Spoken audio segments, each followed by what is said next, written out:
脑子里涌入一堆不属于我的记忆。好家伙，穿越了，穿进了我昨晚熬夜看的那个狗血修仙文里。原身是灵根希腊的废柴小姐，家族为了攀附仙界第一大宗，把她送去给那位高岭之花清虚真君当侍奉弟子。说的好听，其实就是个端茶倒水的。原身不甘心，试图给真君下魔法小辣椒，以求生米煮成熟饭，结果被反噬，嗝屁了。而我刚好接盘了这个烂摊子，瓶身上写着4个大字：快乐倒计时。原身，你是认真的吗？给高岭之花下药，还贴标签？这辈子我只想当个混吃等死的咸鱼，什么真君，什么修仙，关我屁事。小姐，真君大人传话了，让你醒了之后立刻去清心殿侍奉。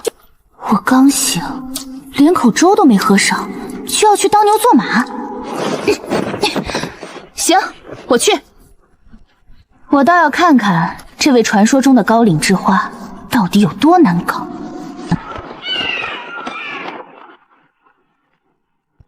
我端着茶盘走进去的时候，脚下一滑，不是因为我摔了，是因为我看到那位真君大人的脸。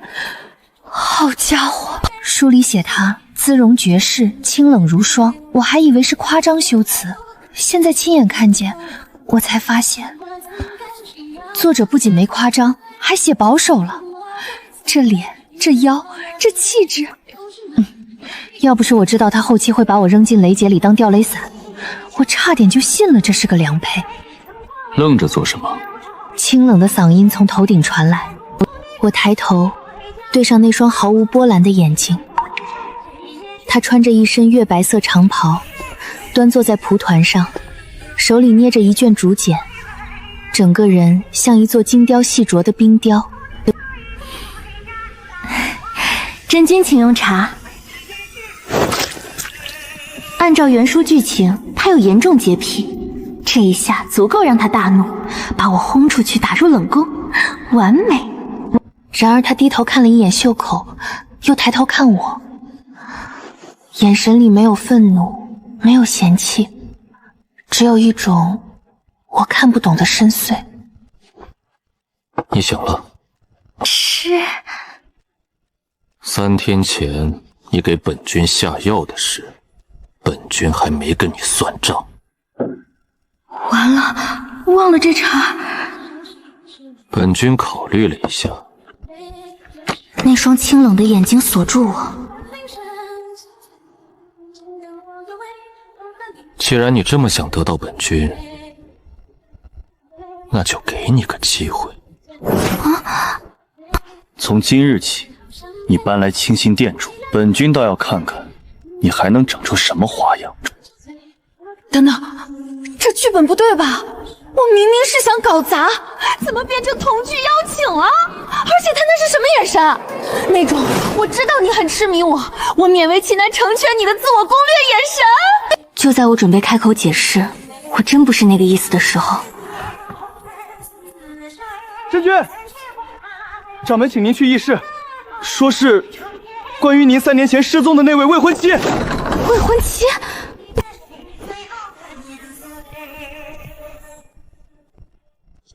别多想，那只是政治婚姻。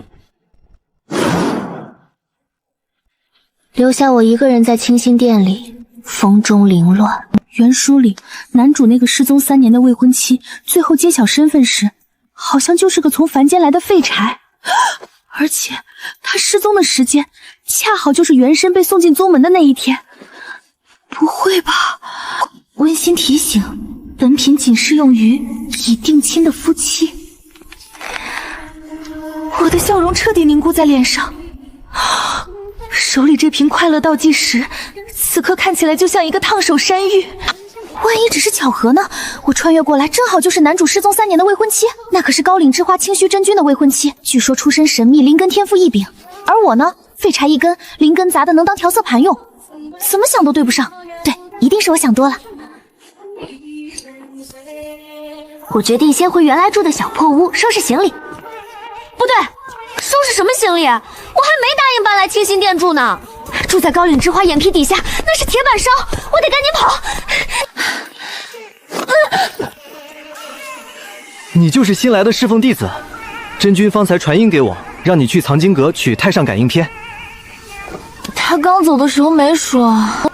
唉，真君行事我等揣摩不透，你快去吧。藏经阁的守阁老人脾气古怪，去晚了又要挨骂。我认命的叹了口气。行吧，跑路之前先把这趟苦力干了。一路上经过演武场和丹房，正盘算着怎么跟真君摊牌说我不想干了，突然听到前面传来一阵哭声。啊！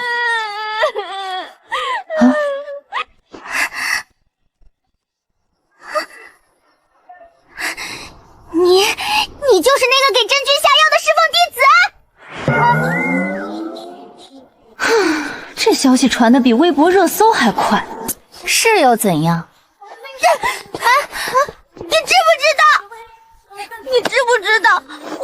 我是真君的表妹，我从小就喜欢他，你凭什么给他下药？哦，原书里的工具人女配，专门用来给女主添阻的那种。我懒得跟他演戏，请便。你喜欢他，你去追啊，我又没拦着你。我什么我？我给你支个招，你去跟真君说，你也想搬去清心殿住。他要是答应了，我立马打包走人，绝不纠缠。你说真的？比真经还真，我发誓。好，我这就去找表哥，你等着。轻松解决一个麻烦，按照这个节奏，我很快就能被赶出宗门，去凡间过上咸鱼生活，完美。藏经阁到了，我轻手轻脚地走进去，守阁老人看起来像睡着了。找了半天，在最高的架子上，一本书从架子上掉下来，砸在我脑袋上。封面上写着4个字：婚约名录。第一页就是清虚真君，旁边写着未婚妻苏婉棠3年前失踪。我的手指开始发抖，因为我穿越过来的这个原身名字就叫苏婉棠。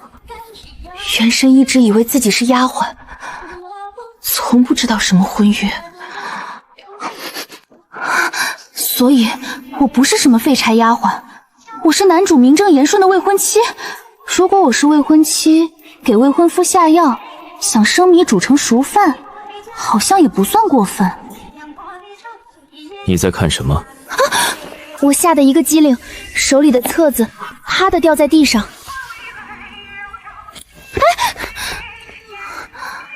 回头一看，清虚真君不知什么时候站在了我身后，但我分明看到他嘴角微微弯了一下，只有一瞬。原来你已经知道了。知道什么？你是本君的未婚妻。语气就像在说今天吃了吗一样随意，但我注意到他耳尖又红了。你早就知道了。从一开始就知道。3年前你失踪，本君找了你很久，没想到你自己送上门来，还给本君下药。我不知道你是真君，我不知道是本君的未婚妻，所以想用药。那你原本打算要谁？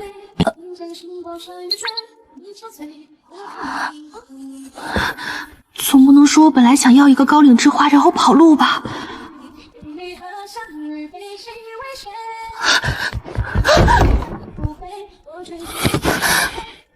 既然你已经是本君的人了，那就好好履行未婚妻的职责。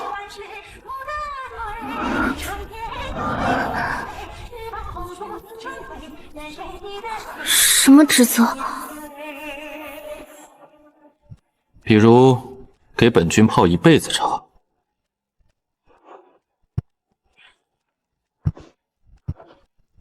分明是在撩我吧？我可是要当咸鱼的人，不能被美色所惑。但话说回来，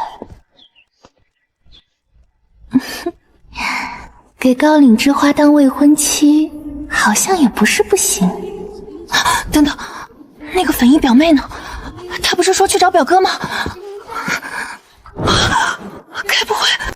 表哥，你凭什么把我赶出来？我不服！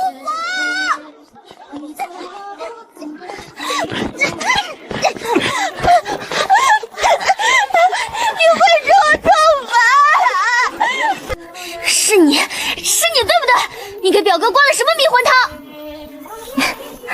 我只是让你去追他，又没让你去送人头。苏万堂，我跟你没完！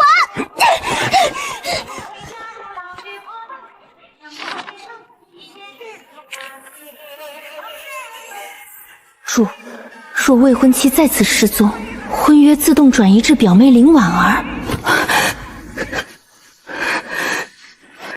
所以他刚才那句好好履行未婚妻的职责，翻译过来就是你敢跑，我就娶你表妹。好家伙，这位高岭之花，您这不是清冷，您是腹黑啊！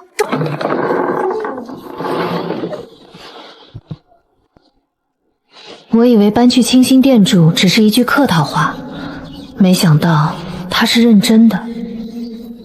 苏姑娘，就这些？穷，不行吗？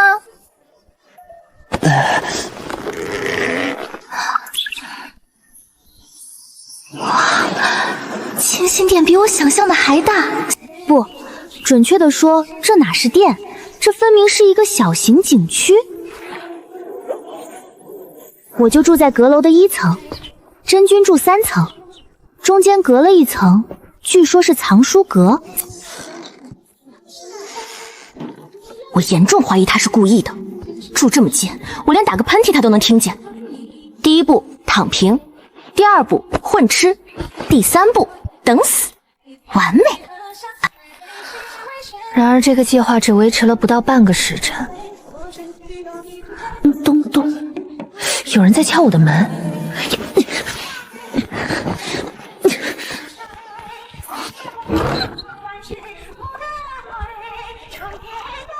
苏姑娘，真君吩咐的您的安神汤。我没说要喝安神汤啊。真君说您昏迷3天，元气大伤，需要调养。我不。真君还说，如果您不喝，他就亲自来喂。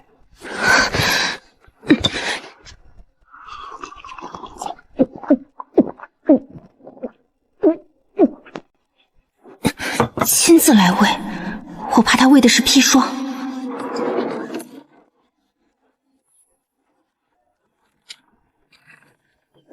苏姑娘，真君吩咐的，您明天要穿的衣裳。我接过衣服，展开一看，是一件鹅黄色的裙衫，料子摸起来滑溜溜的，上面还绣着精致的兰花。这比我原来那3件破衣服好了不止1个档次。真君说，您现在是他的未婚妻，穿得太寒酸，丢的是他的人。行吧，白嫖一套衣服，不亏。侍女刚走，门又被敲响了。这次我有点烦躁了，但很快我就清醒了。真君，你有什么事儿？本君睡不着，所以你来给本君念书。他侧身让我看他屋里那堆得像山一样的竹简。念完这些，本君就能睡着了。我给你念书？你是本君的未婚妻，这是你的职责之一。我深吸一口气，告诉自己不能打人。真君，职责里没有这一条。现在有了。他说完，转身走回屋里，在榻上坐下，拍了拍身边的位置。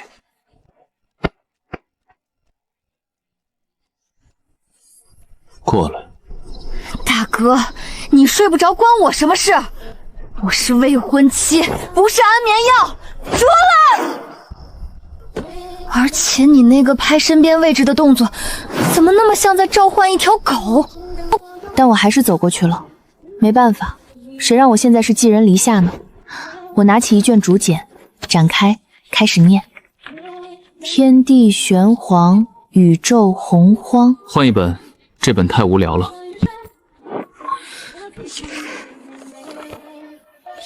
我换了一本，道可道，非常道。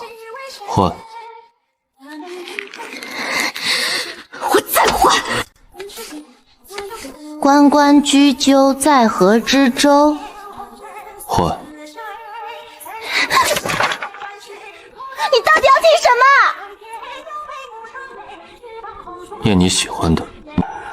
我愣了一下，我喜欢的画本子，你也听？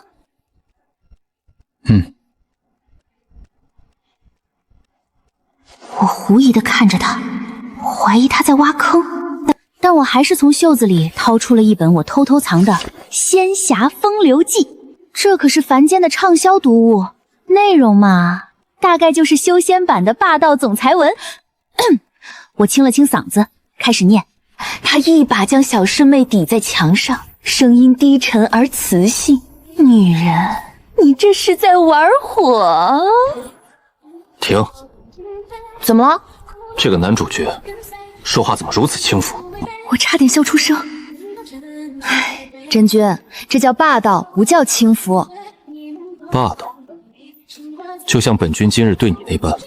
我脑子一转，想起他今天在藏心阁的那个壁奔，脸瞬间红了。那不一样。哪里不一样？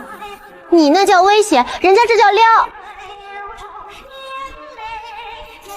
那你觉得本君应该怎么撩？等等，这位高岭之花，您这是在虚心请教吗？我看着他那张面无表情的脸，试图判断他是不是在开玩笑，但他的眼神很认真，认真到让我觉得他下一秒就会掏出一个小本本记笔记。真君，您不需要学这些。为何？因为您这张脸往那儿一站就够撩了。我说完就后悔了，这不等于是夸他帅吗？果然，他的嘴角微微弯了一下，虽然只有一瞬，但我看得很清楚。原来你喜欢本君的脸。我没有。方才你自己说的。我那是在陈述事实。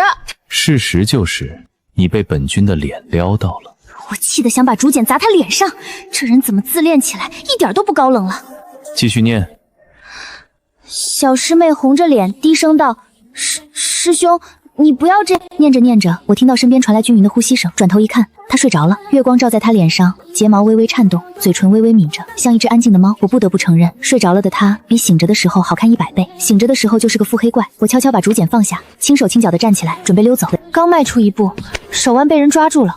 我低头一看，他眼睛都没睁开，手却死死地攥着我的手腕。别走，继续念。我试着掰开他的手指，掰不动。这人是铁做的吗？我无奈地坐回去，继续念。念着念着，我自己也开始犯困了。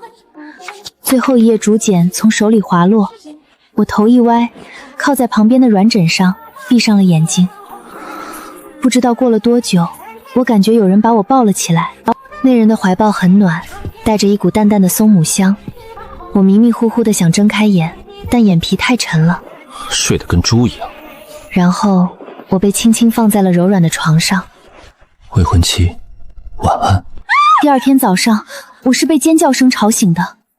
睁开眼，我看到那个粉衣侍女站在门口，瞪大了眼睛看着我，然后她转头看向我身边。等等，我身边。我缓缓转头，清虚真君躺在我旁边，一只手还搭在我腰上，睡得很沉。他的衣服不知道什么时候被扯开了领口，露出精致的锁骨。而我的睡姿，我低头一看，我的腿正架在他腿上，一只手还抓着他的衣领，像只八爪鱼。我石化在原地。不好了，真君被侍奉弟子睡了。这下全宗门都要知道了。侍女那一声尖叫，穿透力堪比防空警报。我还没反应过来，走廊里已经传来砸躺的脚步声。什么？真君被睡了，真的假的？哪个勇士干的？还能有谁？就那个下药的侍奉弟子。我僵硬的转头，看向身边还在睡的男人，他睫毛颤了颤，似乎被吵到了，眉头微微皱起，然后他做一个让我想原地去世的动作。别吵。他把我往怀里又搂了搂，声音低沉沙哑。现在不是想这个的时候。表哥，你不能这样对我！真君，醒醒，出大事了！他终于睁开眼，那双冷清的眸子对上我的眼睛，愣了一瞬，然后他低头看了看我们俩的姿势。我等着他惊慌失措把我推开，然后冷酷地说：“滚出去！”这是正常高岭之花的剧本。哦，你就一个哦？外面都快变成新闻发布会现场了，你跟我说哦？我一把推开他，连滚带爬的从床翻下来，腿是软的，差点摔个狗啃泥。我踉跄着冲到门口，打开一条门缝。走廊里黑压压站了一片人，有侍从、侍女、扫地大爷，甚至还有一只仙鳄伸长了脖子往里瞅。所有人看到我，齐刷刷的倒吸一口凉气。我衣衫不整，头发乱成鸡窝，脸上还带着枕头压出的印子，这副模样，说什么都没人信了。那个，我可以解释。你把表哥怎么了？什么都没发生，我们只是睡了一觉。全场死寂，我意识到自己说了什么，恨不得咬掉自己的舌头。不是，我是说，我们只是躺在一张床上，什么都没做。孤男寡女躺在一张床上，你说什么都没做？我作证，真君的腰带还是昨天那条，没解开过。大哥，你这是在帮我还是在害我？你毁了我表哥的清白！到底是谁毁了谁清白啊？我一个黄花大闺女被人搂着睡了一宿，我还亏了呢。都聚在这里做什么？所有人瞬间安静。清虚真君不知道什么时候起来了，站在我身后，他已经整理好了衣袍，恢复了那副生人勿近的高冷模样。唯一不同的是，他脖子上多了一个红印子。我昨晚睡觉不老实，该不会是我抓的吧？所有人的目光都集中在他脖子上，空气凝固了3秒。看什么看？本君的未婚妻睡在本君床上，有什么问题？全场再次死寂，粉衣表妹张了张嘴，一个字都说不出来。未婚妻3年前定下的，苏婉堂落成苏氏女。我僵硬地站在原地，感觉肩上的手像一块烙铁。所以，谁有意见？走廊里瞬间作鸟散。我不信，你骗人！扫地大爷跑得比年轻人还快，仙鹤也缩回了脖子，假装没看见。走廊里只剩下我和他，还有他那只还搭在我肩上的手，可以松开了吗？下次睡觉老实点。你昨晚踢了本君3脚，还抢走了被子，这是你抓的。我的脸烧得能煎鸡蛋。去洗漱，一会儿陪本君用早膳。这人怎么做到一边高冷一边记仇的？还有，他刚才在众人面前公开我是未婚妻，绝对是故意的。这下全宗门都知道我睡了他，我想跑都跑不掉了。苏姑娘，有人让我转交给您的。我打开纸条，上面写着一行字：今晚子时，后山桃林见，不来，我就叫把你在凡间密告诉真君。林婉儿，那个粉衣表妹，我在凡间有什么秘密？我翻遍原身的记忆，突然想起一件事：原身在3年前被送进宗门之前，在凡间欠了一屁股赌债。完了，这要是被高岭之花知道他的未婚妻是个赌鬼，这婚约怕是当场作废。我深吸一口气，决定赴约。不就是一个小丫头片子吗？我还搞不定她。晚上子时，我摸黑溜出清心殿，往后山桃林走去。林婉儿，没人应。林婉儿，你再不出来，我走了啊！急什么？声音从头顶传来，我抬头一看，林婉儿坐在一棵桃树的枝丫上，翘着二郎腿，手里还拿着一把瓜子。你还真敢来啊，苏婉棠！你能不能下来说话？不能。喂，这样看着你跪着求我，比较有成就感。谁要跪着求你了？你欠我3000两，你确定不求我？我愣了一下，等等，债主是他，原身欠的是林婉儿的钱。我翻遍原身记忆，终于找到了这段。想起来了，3000两，连本带利，现在应该还5000两了。你不是说3000两吗？利滚利，不懂？我嘴角抽搐，这位表妹不去放高利贷可惜了。我没钱。没钱也行。你离开表哥，这笔账一笔勾销。真的？真的。我眼睛一亮，这不就是我梦寐以求的跑路机会吗？成交！林婉儿愣住了，她大概没想到我会答应的这么干脆。你不考虑一下？考虑什么？5000两我下辈子都还不起，跑路多简单。等等，你就这么走了？不然呢？你还想请我吃夜宵？你是不是在耍我？你根本不想走，对不对？你就是想骗我。我骗你有什么好处？你要是真走了，表哥会伤心的。我看着他，忽然觉得有点好笑。你到底是想让我走，还是不想让我走？我不知道。我叹了口气，小姑娘，你到底是情敌还是闺蜜啊？那我来帮你决定，我走，今晚就走。你欠条给我，咱们两清。你真的要走？真的。那你走了之后，表哥怎么办？他爱怎么办怎么办，关我什么事？林婉儿愣住了，她盯着我看了3秒钟。你是不是根本不喜欢我表哥？这个问题有点难回答。说不喜欢吧，他那张脸确实长在我的审美上；说喜欢吧，我跟他才认识2天。这不重要。很重要！你要是真的喜欢他，我就不赶你走了。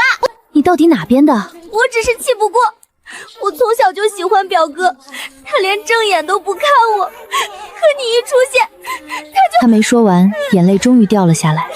我看着他的眼泪，心里忽然有点不是滋味。这姑娘就是个嘴硬心软的小屁孩。别哭了，你表哥那个人高冷腹黑，脾气古怪，洁癖严重，睡觉还抢被子。你确定你喜欢他？你怎么知道他抢被子？因为我昨晚跟他睡的。完了，林婉儿哭得更凶了，我跟谁说的？苏婉棠，你半夜跑出来，就是为了欺负本君的表妹。我僵住了，缓缓转头。月光下，清虚真君穿着一身白色寝衣，披着一件外袍，站在桃林入口。他的头发散着，显然是刚从床上爬起来，脸上的表情说不上是生气还是无奈。我没有欺负他，表哥，他要跑路，他说要离开你。我？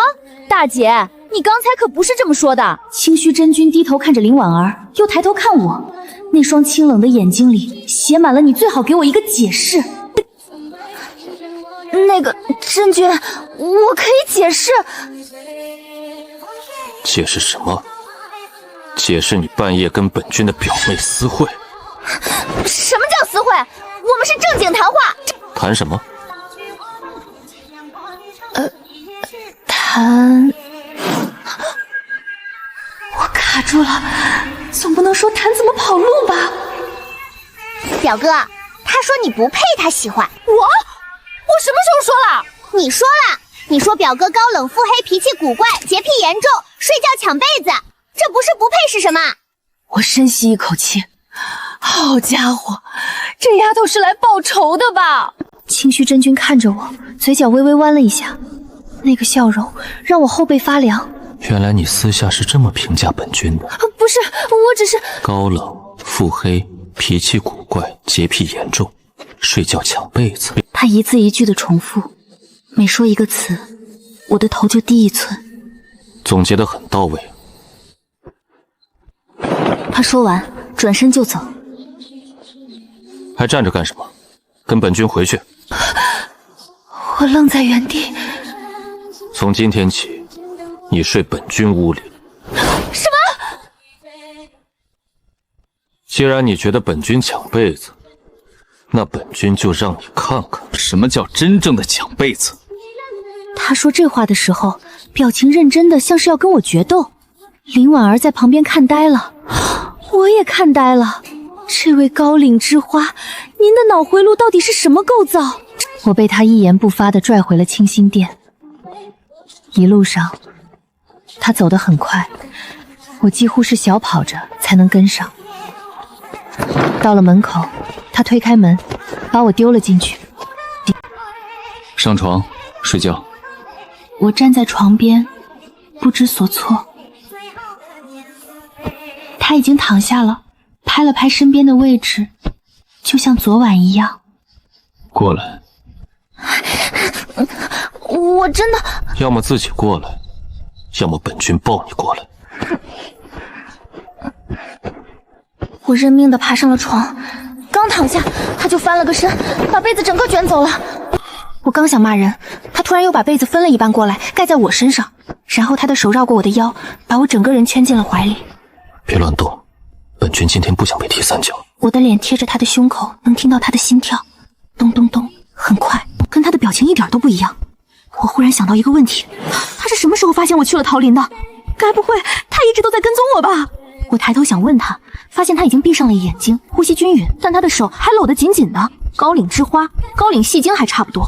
第二天早上，我是被热醒的，不是那种被子盖太厚的热，是那种被人当暖炉抱了一整晚的热。我睁开眼，发现自己整个人被圈在清虚真君怀里，脸埋在他胸口，手还搭在他腰上，而他的手正放在我的后脑勺上，像撸猫一样，一下一下地抚着我的头发。我僵住了。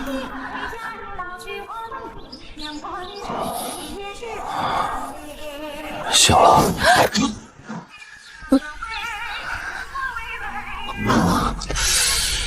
我趁机滚到床的另一边，用被子把自己裹成蚕蛹。你摸我头干嘛？你头发蹭到我鼻子，痒。那你可以把我推开啊！推了，你又滚回来了。好吧，我睡觉不老实这件事我认了。赶紧起来，今天有早课，你得跟本君一起去。早课？我又不是弟子，我上什么早课？你是本君的未婚妻，代表本君的脸面，你不去，别人还以为本君连未婚妻都管不好。大哥，你的人设是高岭之花，不是封建家长，但我还是乖乖爬起来洗漱了，毕竟吃人家的住人家的，总得给点面子。到了演武场，我才知道什么叫全宗门的目光，几百个弟子齐刷刷地看着我，还有一只仙鹤歪着脑袋，似乎在辨认我是不是昨晚那个衣衫不整的女人。我恨不得找个地缝钻进去。过来。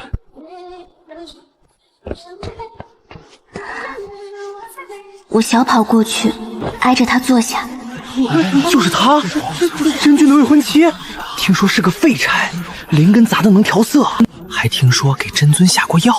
嘘，小声点，真尊听到了。我假装没听到，腰板挺得笔直。清虚真尊侧头看了我一眼，嘴角微微弯了一下，那表情分明是在说你也有今天。早课的内容是打坐修炼，我假装在调息，实际上脑子里在盘算中午吃什么。突然身边传来一阵轻微的鼾声，我睁开一只眼，发现清虚真尊闭着眼睛呼吸均匀，他睡着了，在几百个弟子面前。我伸手戳了戳他的胳膊，没反应。我又戳了戳，他一把抓住我的手，握在掌心里继续睡。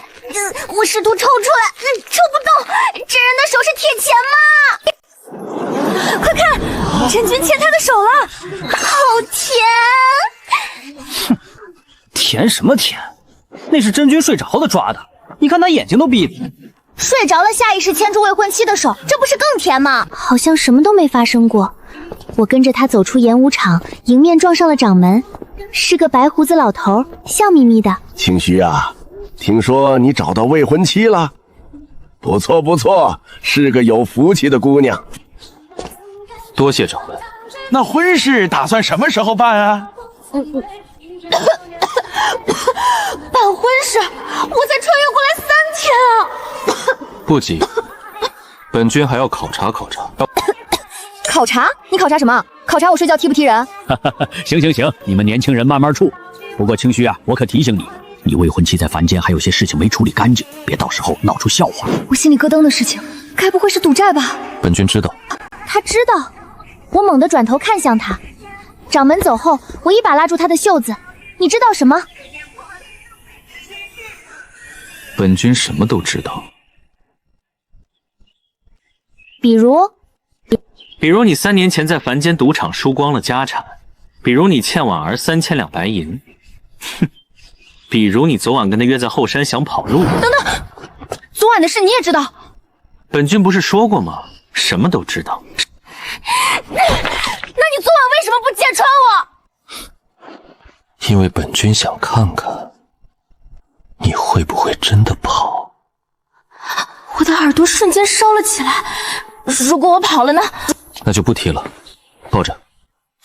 说完，他伸手牵住我的手，十指相扣，继续往前走。我低头看着我们交牵的手，心跳快得像擂鼓。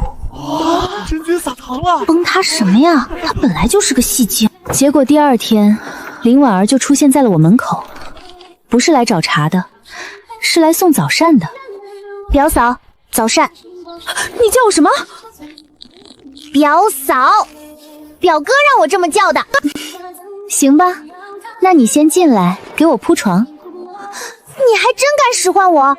表哥说的。贴身侍女。林婉儿气得跺了跺脚，但还是走进来开始叠被子。苏婉棠，你到底给我表哥灌了什么迷魂汤？我什么都没灌。不可能，我认识他20年，从来没见他对谁这么上心过。过来。我走过去看了一眼地图，上面标注的是凡间的城镇，这是干什么？带你回凡间处理你剩下的烂摊子。剩下的赌债不是已经还了吗？赌债还了，但你还在凡间欠了别的东西。我翻遍原神记忆，实在想不起来还有什么。别猜了，自己看。我翻开册子，上面密密麻麻记录着原身在凡间的光辉事迹。第1条，欠赌房3000两；第2条，砸了豆腐摊；第3条，猪肉偷了猪肉。我一条一条往下看，额头上的汗来越多，翻到最后一页，我差点没站稳。第23条，放火烧了刘员外的柴房，欠赔偿金200两。我合上册子，深吸一口气，这些都是我干的，都是你干的。你现在知道本君为什么要带你回凡间了吧？去赔钱，顺便见见你爹娘。我愣住了，爹娘，原身的爹娘。你爹娘还不知道你订婚的事，按照礼数，本君应该亲自上门提亲。提亲？我一个穿越过来的，要见原身的爹娘，还要被提亲？你不懂，这也太快了吧！这叫缘分。能不能不去？林婉儿翻了个白眼，继续叠被子。早膳后，为什么？清虚真君派人传话，因为让我去本君已经书房找他派人送了拜帖。我到了书房，3天后发现他正坐在案前，而且面前摆着一张地图。你爹娘已经回信了，说非常想见女婿。我捂住了脸，完了，这是要把我赶鸭子上架。对了，这次回凡间，婉儿也去。他去干什么？他说要看着你，免得你又搞出什么乱子。我看了一眼门口站着的林婉婉，她一脸等着看好戏的表情。另外，本君还带了一样东西。他伸手从袖子里掏出一个锦囊，打开，里面是一颗圆润的珠子。这是什么？带这个干什么？留影珠，记录你跟你爹娘团聚的场景。以后想家了，可以拿出来看看。我接过珠子，心里忽然涌上一股说不清的情绪。这个男人表面上冷冷淡淡，背地里把什么都安排好了。他到底背着我做了多少事？别这么看着本君，本君只是不想丢脸。丢什么脸？哼，本君的未婚妻在凡间欠了一屁股债，说出去不好听。我差点笑出来。高岭之花，你的傲娇属性暴露了。行吧，3天后回凡间。不是3天后，是明天。明天？对，早点处理完，早点回来。回来干嘛？回来成亲。他说这话的时候，表情依旧高冷，但耳尖又红了。表哥，你不是说不急吗？清虚真君没理他，只是看着我等我的回答。我想说谁要跟你成亲，但嘴巴比脑子快，那得先问问我爹同不同意。本君亲自去说，他会同意的。我看着他胸有成枝的样子，突然有点担心。不是担心他搞不定我爹，是担心我爹被他这张脸忽悠的当场把女儿卖了。毕竟我自己都快被忽悠瘸了。出发这天，天还没亮，我就被林婉儿从被窝里拽了出来。表嫂，起来啦！你什么毛病？天都没亮。表哥说了，今日要赶路，辰时之前必须出山门。啊！让我再睡1刻钟。不行。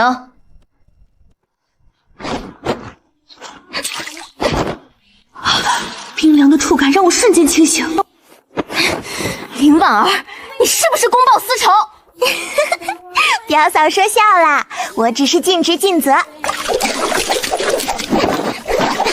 收拾完出门，清虚真君已经在门口等着了。他今天穿了一身月白色的便服，看起来不像个真君，倒像个下凡历劫的贵公子。身边还站着2个侍从，牵着3匹灵驹。就3匹马，凭什么我跟你1匹？你会骑马吗？不会。那就对了。上来。我犹豫了0点几秒，还是卧了上去。啊！他轻轻一拽，我就稳稳落在了他身前。我的后背贴着他的胸膛，能感觉到他说话时的震动。坐稳了。灵君四蹄腾空，风从耳边呼啸而过。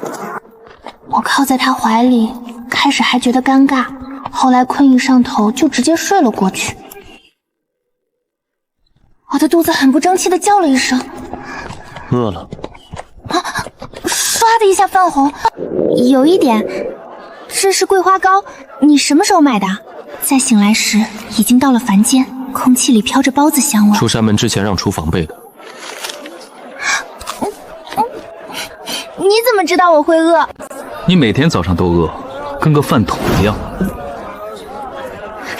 谁饭桶？谁硬说谁。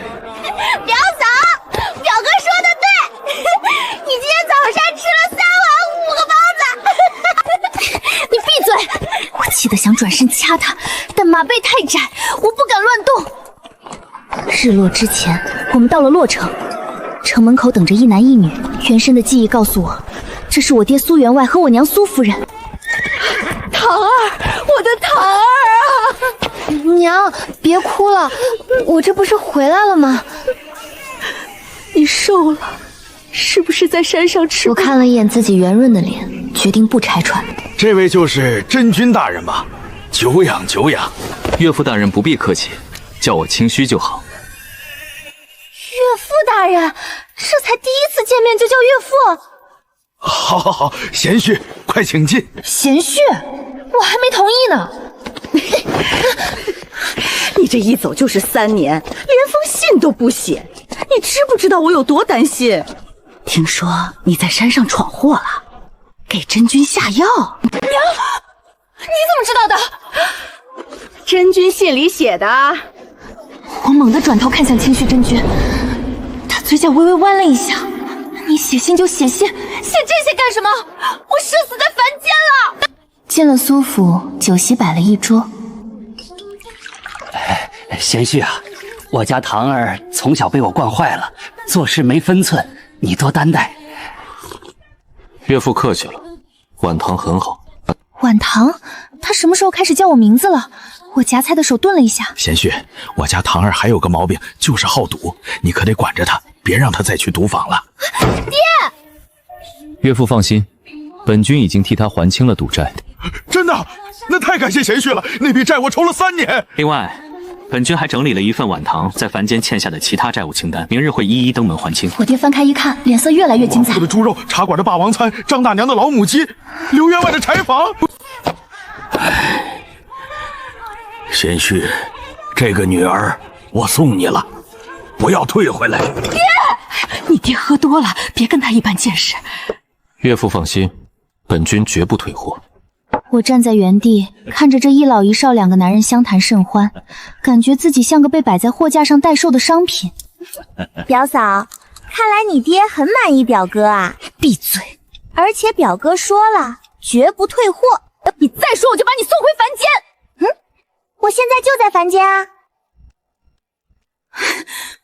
我无话可说。酒席散了之后，苏夫人安排清虚真君住在东厢房，我住回原来的闺房。我刚躺下，就听到窗户被敲了3下。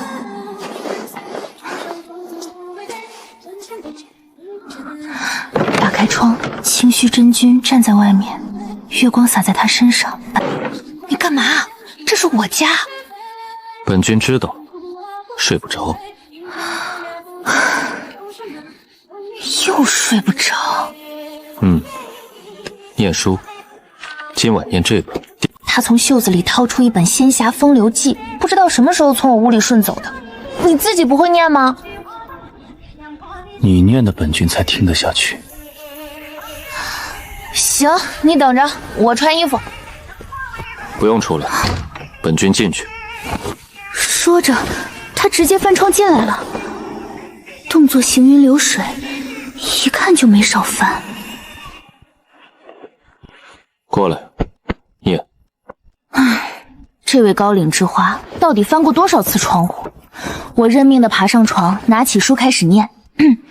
他一把将小师妹搂进怀里，声音低沉地说：“等等，又怎么了？这一段，本君觉得可以实践一下。”实践？下一秒，我被他搂进了怀里。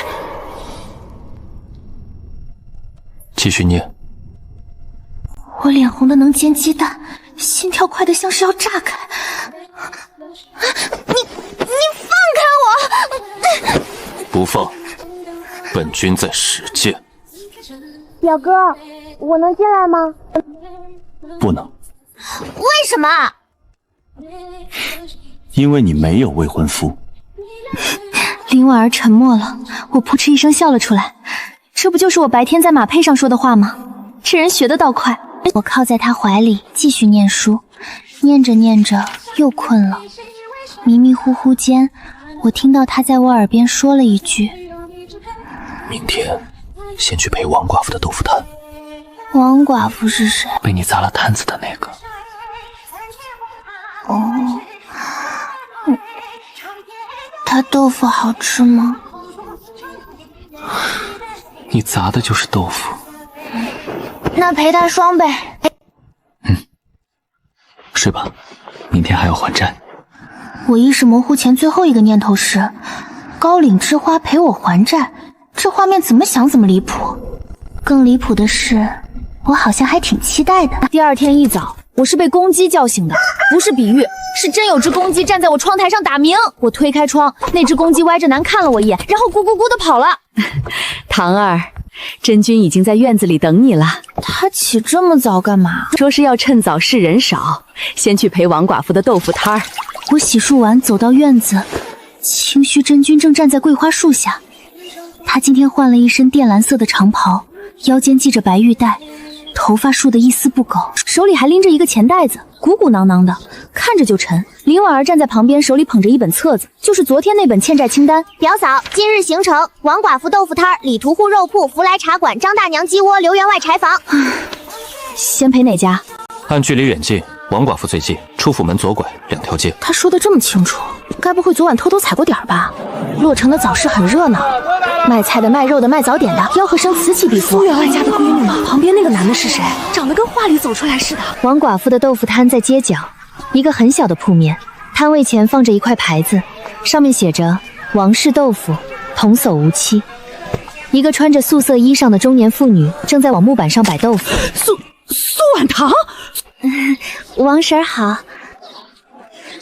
你还敢来？3年前你砸了我的摊子跑了，我养了半年才把伤养好。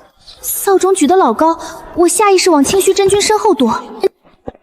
他面不改色地挡在我面前，朝王寡妇拱了拱手。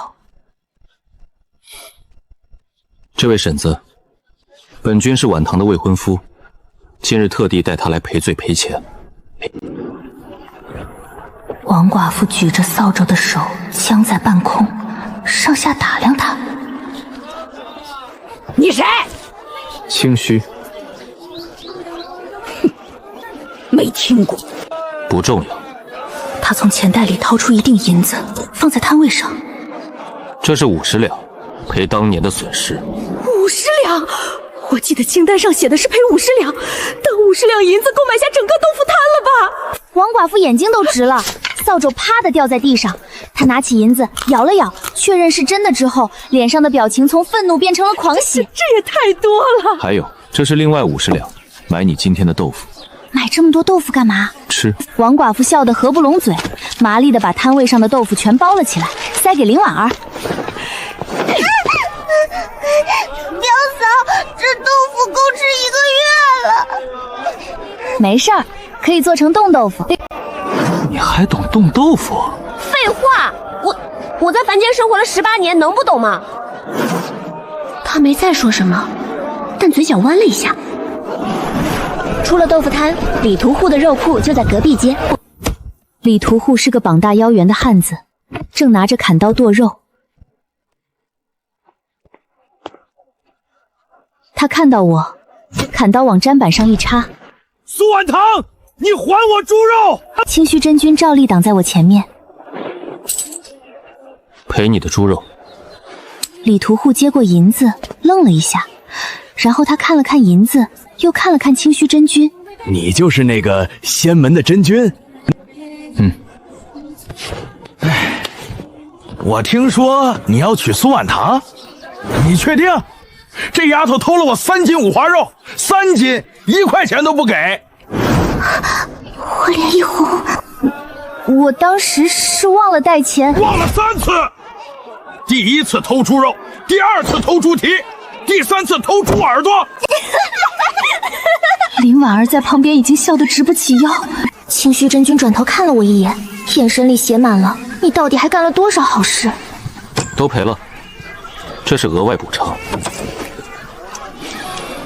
真尊大气，要不要来点新鲜的李姐送你的？不用。那这个拿回去给苏丫头炖汤喝。李屠户砍了一根大骨头，塞给林婉儿。林婉儿左手豆腐，右手骨头，活像个买菜的小媳妇。接下来是福来茶馆，茶馆老板是个精瘦的老头，戴着瓜皮帽，正拿着算盘噼噼啪啦的算账。他看到我，算盘珠子拨得更响。苏婉堂，3年前你在我这儿吃了15两银子的霸王舱，点了最贵的龙井，还要了一桌子点心，最后翻窗跑了。翻窗？对，翻窗，就从那儿跳下去的，把楼下卖烧饼的老刘头砸了个跟头。我捂住脸，元神，你到底有多离谱？清虚真君默默付了钱，又额外加了5两作为翻窗绕民费。老板这才消了气，还送了一包新茶。真君大人，这茶给您，以后别让苏丫头来了，我怕她把我的房顶掀了。从茶馆出来，林婉儿身上已经挂满了东西，豆腐、骨头、茶叶，还有清虚真君路上顺手买的几包点心。表哥，我拿不下了。拿不下就吃。我打开一看，是桃花酥。他怎么知道我爱吃这个？张大娘的鸡窝在城北一条小巷子里。张大娘是个驼背的老太太，正坐在门口晒太阳。她脚边跑着几只老母鸡，咕咕咕的叫。张大娘，我是来陪您那只老母鸡的。你是苏家那丫头？是。你3年前弄丢了我的芦花鸡，那可是我的心头宝。它下的蛋最大最圆，炖的汤最香。赔您5两，够买10只芦花鸡了。张大娘接过银子，擦了擦眼泪，忽然拉住清虚真君的袖子：“小伙子，你是他男人？”清虚真君微微点头：“那你可得把他看好了。这丫头还偷过隔壁赵大叔的枣，把赵大叔家的狗气得3天没吃饭。”张大娘，这事就不用说了吧？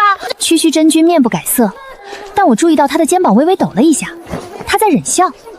最后一家是刘员外家的柴房，刘员外的府邸在城东，是洛城最气派的宅子之一。门口站着2个家丁，看到我们就进去通报了。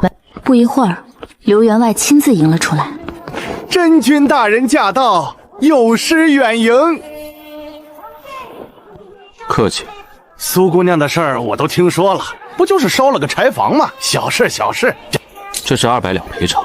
刘员外接过银子，脸上的笑容更深了。真君大人，其实我有个不情之请，听说真君大人精通医术，能不能给我看看病？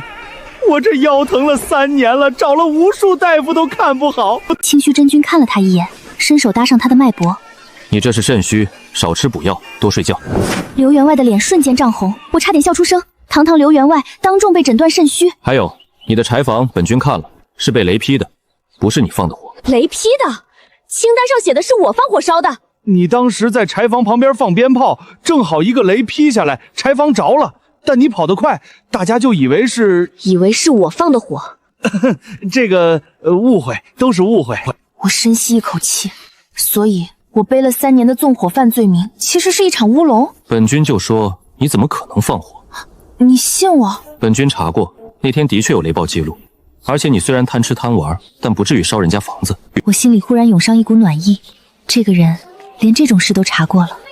从刘员外府出来，天色已经暗了，一整天的还债之旅终于结束了。林婉儿瘫坐在苏府门口，身边堆满了各种东西。表哥，我腿断了。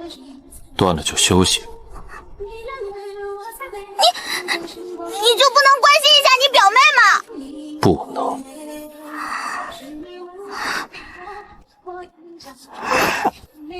我走进院子，苏夫人已经准备好了晚饭。今天还债还得怎么样？都还清了，除了一个。除了哪个？赵大叔家的狗。狗怎么了？你偷枣的时候，把他气得3天没吃饭。赵大叔要求赔偿狗的精神损失费5两银子。全场安静了一瞬，然后林婉儿笑得把饭喷了出来，我爹笑得直拍桌子，苏夫人笑得直抹眼泪，只有清虚真君一脸平静地从袖子里掏出5两银子放在桌上。明天本君亲自去赔。我看着那锭银子，又看了看他，该说他死心眼儿呢，还是该说他宠我宠得没边儿了？明天我也去。不用，你休息，你今天累了1天了。我看着碗里的豆腐，忽然想到一个问题：真君，你哪来那么多银子？他顿了一下。本君攒了3000年。3000年？我筷子差点掉了。3000年就攒了这么点儿，表哥你是不是不会理财？清虚真君冷冷地看了他一眼。林婉儿立刻闭嘴。3000年积蓄，今天1天就花了大半，就为了帮我还债。就像他这个人，表面冷冰冰的，内里不知道有多柔软。真君，谢谢你。他没说话，只是又夹了一块豆腐放到我碗里。贤婿啊，我这个女儿就交给你了。夜深了，我回到闺房，正准备吹灯，窗户又响了3下。我打开窗，清虚真君果然站在外面。今天也要念书？聊什么？聊聊你小时候。你爹说，你小时候最喜欢偷隔壁赵大叔的枣。我爹怎么什么都跟你说？岳父很信任本君。我转过身，背对着他，不想理他。还有呢？还偷过什么？不告诉你。本君明天去问你娘，或者问林婉儿，她好像知道很多。我深吸一口气，觉得自己的隐私权受到了严重侵犯。行，我说，我小时候还偷过祠堂的贡品，被我爹追着打了3条街。他低低的笑了一声，笑声闷在我肩窝里，痒痒的。还有呢？没有了。真的？真的。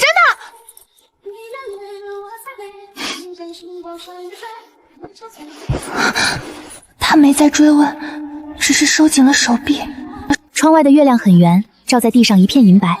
我靠在他怀里，忽然觉得这样的日子好像也不错。有一个人愿意陪你还债，愿意听你讲小时候的糗事，在球里偷偷帮你盖被子。虽然这个人腹黑毒舌自恋，脑回路清醒，但好像也挺好的。真君，你是什么时候开始喜欢我的？他没回答，我等了好久，以为他睡着了。然后我听到他在我耳边说了一句话，声音很轻，轻得像是说给自己听的。大概是你第一次叫我大哥的时候。我仔细回想了一下，第一次叫他大哥，那不就是在藏经阁他逼动我的时候吗？所以从那时候就开始了。这个男人到底自我攻倒了多少步啊？我转过身想再问他，发现他已经闭上眼睛，呼吸均匀，但嘴角还弯着，像是在做什么美梦。我看着他那张近在咫尺的脸，心跳快得不行。算了，不问了，反正以后有的是时间。我打了个哈欠，把脸埋进他胸口，闭上了眼睛。第二天我起得比鸡还早，不是因为我勤快，是因为那只站在我窗台上的公鸡又准时打鸣了。你是不是有毛病？天都没亮喊什么喊？公鸡歪着脑袋还看我，然后咕了一声跳下窗台跑了。我洗漱完走到院子，清熏真君已经在等我了。他今天穿了一身浅灰色的长袍，看起来像个教书先生，手里还拎着一个小竹篮，篮子里装着一只烧鸡。这是什么？赔礼。赵大叔说他的狗被气得3天没吃饭，所以要给他补补。我看着那只油光发亮的烧鸡，咽了咽口水。这烧鸡看起来不错。不是给你吃的。我就看看。你的眼神不是看看，是想偷。他对我真是越来越了解了。赵大叔家在城北一条窄巷子里，院子不大，但种满了枣树。赵大叔正坐在院子里喝茶，身边蹲着一只大黄狗。我下意识往清虚真君身后躲。别怕，它就是只狗。他看我的眼神像是要咬我。那是你欠他的。赵大叔，本君带晚堂来赔罪了。赵大叔是个干瘦的老头，头发发白，但眼睛很亮。他上下打量了清虚真君一番。苏丫头，3年不见，你还知道回来？赵大叔，我错了，当年不该偷您的枣。早的事另说，你先跟我的旺财道个歉。旺财？这只狗叫旺财？我差点笑出来，但看到旺财那副凶神恶煞的样子，又把笑憋了回去。旺财，对不起，我当年不该偷枣，不该把你气得3天没吃翻墙。他做了让我目瞪口呆的动作，他抬起一只爪子，指了指地上的一个空碗。他说，当年的狗粮你得赔。狗粮？对，3天没吃饭，相当于3天的狗粮，1天1两银子，3天3两。一只狗1天的伙食费要1两银子。清虚真君没理我，直接掏出3两银子递给赵大叔，然后他打开竹篮，把烧鸡拿出来放在旺曹面前。旺曹低头闻了闻，然后抬头看我，那双狗眼里写满了就这。赵大叔，旺曹是不是有什么特殊饮食要求？旺财不吃烧鸡，他只吃新鲜的鸡腿肉，还得是去骨的。一只狗吃鸡腿肉还要去骨？对，他有洁癖。我看向清虚真君，希望他能说点什么。他面无表情地掏出5两银子放在桌上。这是买鸡腿的钱，明天本君让人送来。旺草这才满意的趴下来，尾巴摇了2下。我从赵大叔家出来的时候，整个人都是懵的。我欠了一只狗的精神损失费，还要包他的鸡腿。清虚真君淡定地走在前面，你不觉得离谱吗？不离谱，比你当年偷枣翻墙摔进猪圈更离谱的是，本君都听说过。谁跟你说我摔进猪圈了？你娘！我捂住脸，我娘到底跟他说了多少我的黑历史？小姐回来了。回到苏府，林婉儿正在院子里嗑瓜子。怎么样，那只狗好搞定吗？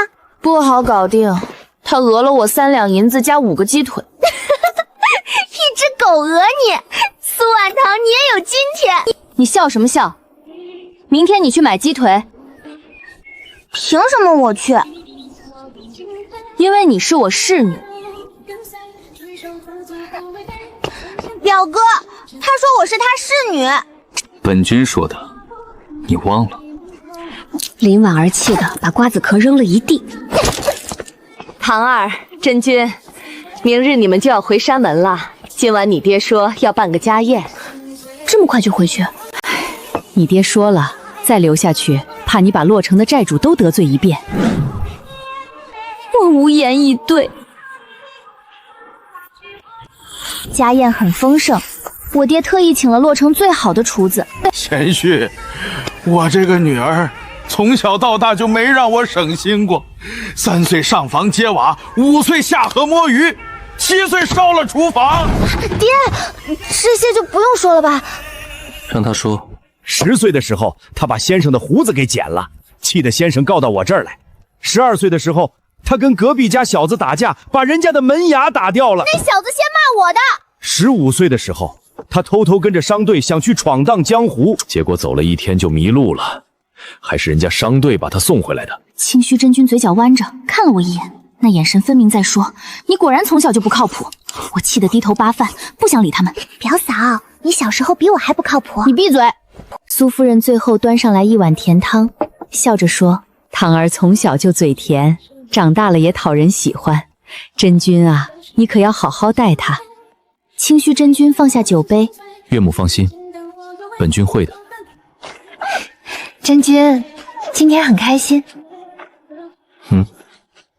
本君也是。他低头，在我额头上轻轻印了一个吻。你干嘛？实践《仙侠风流记》第3章，桃花树下。这里又没有桃花树，有夕阳。表嫂，你的脸比猴屁股还红。闭嘴！豆腐汪汪叫了2声，像是在嘲笑我。我追上清虚真君，伸手拉住他的袖子，他没回头，但脚步慢了下来，让我能跟上。山风吹过，带着桂花的香味。我忽然觉得，这样的日子，就算再过1000年，也不会腻。